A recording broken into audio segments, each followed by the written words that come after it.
did it all? Well, we played in 3 national championship games in a row.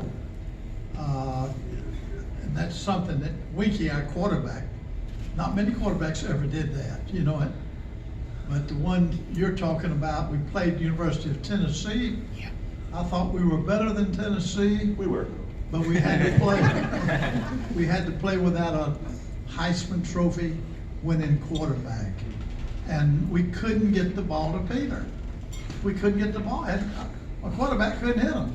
He just wasn't as good as Winky, you know. And I wish we'd have won that ball game, but it was nice being there. I don't know, Coach. If we'd have won that ball game, I probably wasn't going to be there for 99.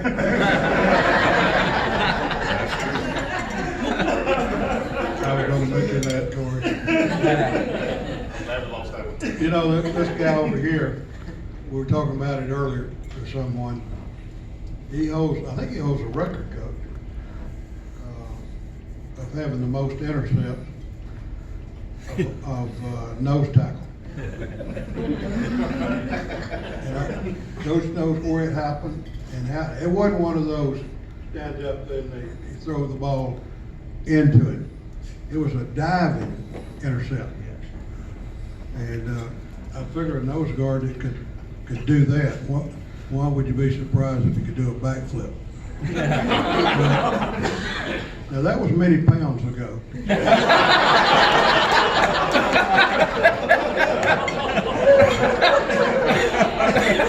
And so I see we're still continuing this roast thing, you know. When we had the roast, and I know you remember when we had the roast for Coach Andrews, and I was one of the fortunate ones to be on the dais, and I see he's still holding this grudge. But I don't know if you remember this, Coach, and I still remember because I'll never forget it. Everyone remembers the interception that I caught against Virginia. Nobody remembers the interception that I dropped against NC State the year before. Yeah, I remember that one because that one actually did hit me right in the hands, almost hit me in the face, and dropped that one. So we kind of have that in common, Corey, because I remember 2 years before that we played NC State at home, and I had the chance to score the first touchdown of my career. And we're rolling out to the right, the ball gets thrown, it's about a 10-yard pass, just a lob, nothing to it at all. Watch it right through my hands, off my chest, and to the ground. And I remember it was one of those fun moments because you could hear that we were up like 50 points. It's the only reason I was in the game. And you hear the crowd. I can actually still hear the noise. You hear the crowd seeing the play wide open, seeing the ball through the air. They're going, oh.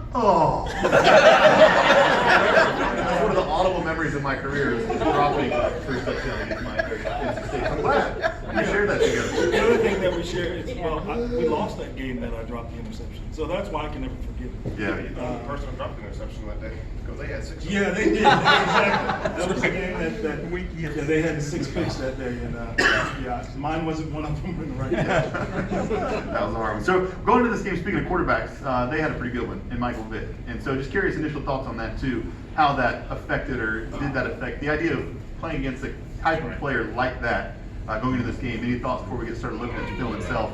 What were your thoughts on Vick going into it? My thoughts is he's probably, the night we played him, he probably played better than any quarterback I ever played against. I mean, he dominated for his team, and but we had a pretty good one ourselves. You know, we outscored them. That ball game of Virginia Tech, I remember at the half, I think we led 27-7, I think. A spoiler alert, we're going to see that. And that's, well, I tell you, sometimes that's bad. Yeah. Because why? You let down. Your kids think they got it made. They don't want to fight like they did the first half. You know, and the coach gets a little bit lenient too. You know, we want to change anything because we're way ahead. Then you go out there and they made adjustments. You've got to change to them, but you're not prepared to do it. But anyway, that's the way that game was.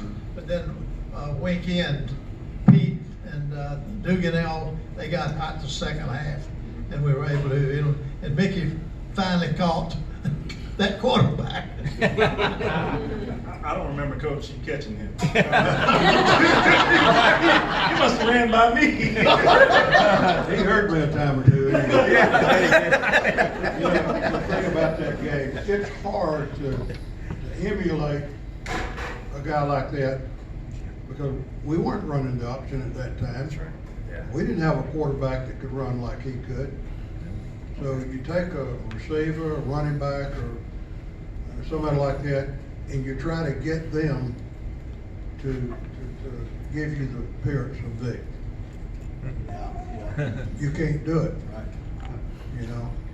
But anyway, y'all probably not gonna believe this, but I'm gonna tell you what our plan was for that ball game. Coach was always big about beating folks, playing close, or if it's a good team.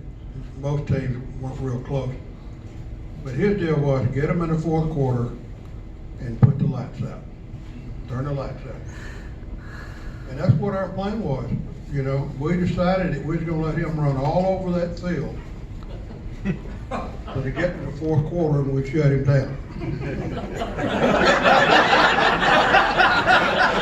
Well, I can tell by your reaction, you didn't believe it. I'm not going away from that, but that's what I told the press anyway. But he was, because he was. We played against some great quarterbacks through the year, but that performance was probably the best. Now, part of that was on us.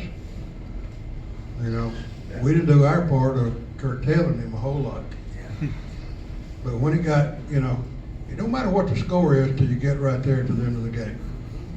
And when that lady starts getting her voice ready to sing, that's the only time it really counts. And we were able to close it out. But he was special, he sure was.